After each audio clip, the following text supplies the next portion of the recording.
Bos, kok isih ning omah kowe, Bos? Oh, aku jek prei sayang. Lah ngene apa, Prei? Anu, arep pijet pesen anake. Kok to?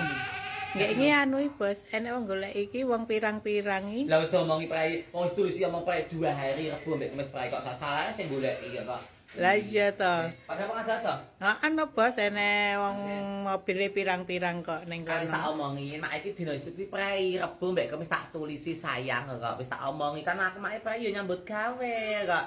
Yen hari biasa kan nyambutin ning gawe ning warung, yen ndek aku Endro sayang. Oh iya. Kok jelungan-lunga ae kowe ya, Ya kan Endros aku ndek iki diproyekne Pekalongan yang Delanggu terus yang Pedan, terus baru yang Kartosuro sayang ndek kan 5. Oh iya, dienggo anak-anak emak kabeh dari Sabang sampai Merauke, sapa sing arep Endros ayo mak siap. Wis pira bayaran tak tampa sayang ora usah ngarani mak ya. Pokoke sing do pengen Endros, pengen usaha, ngendros mak siap langsung terbuka buat sapa wae.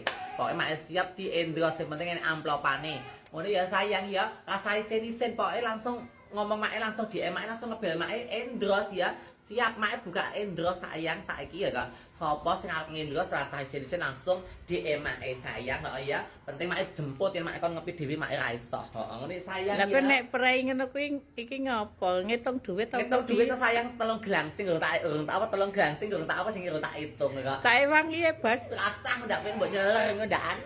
Apa ku gaweane nyeler Bos? Oh iya, terus karo anu. Dek iki kan sing kuwi lho sayang. Hamba Allah ana 5 nek 6 hamba Allah sing do titip zakat, titip kon nggo sumbangan panti-panti jompo. Wis tak tampa sayang, wis tak jikuk ning rekening kemake wis tak jimuk. Pokoke ya kon kowe tak lumpuhke dhisik engko lagi tak ndum-ndumke sing panti jompo-jompo ya sayang. Pokoke hamba Allah ora disebutke jenenge, alamate ora disebutke, pokoke wis tak tampa sayang, wis tak tampa. Muga-muga berkah barokah ya sing do titip karo make. Pokoke dodoke lancar rezekine Gusti Allah ngkei lipet 2 kali lipat luwih sangka lipat rezekine gembrojo kaya grojokan 1000 ora lokak tambah kebak bedarane kebak. Pokoke buat hamba Allah 6 orang sing titip karo mak ya sayang wis tak tampa matur nuwun, wis tak tampa, wis tak lumpuhke, wis tak jikuk.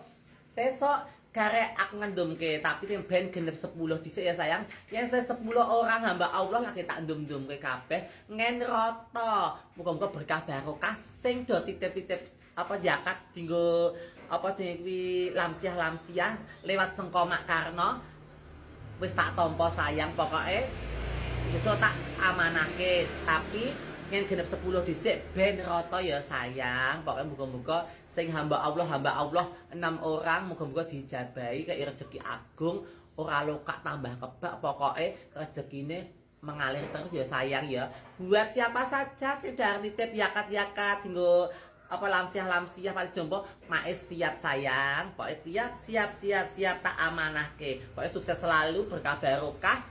Pokoke ora bikin kecewa ya sayang. Pokoke matur suwun.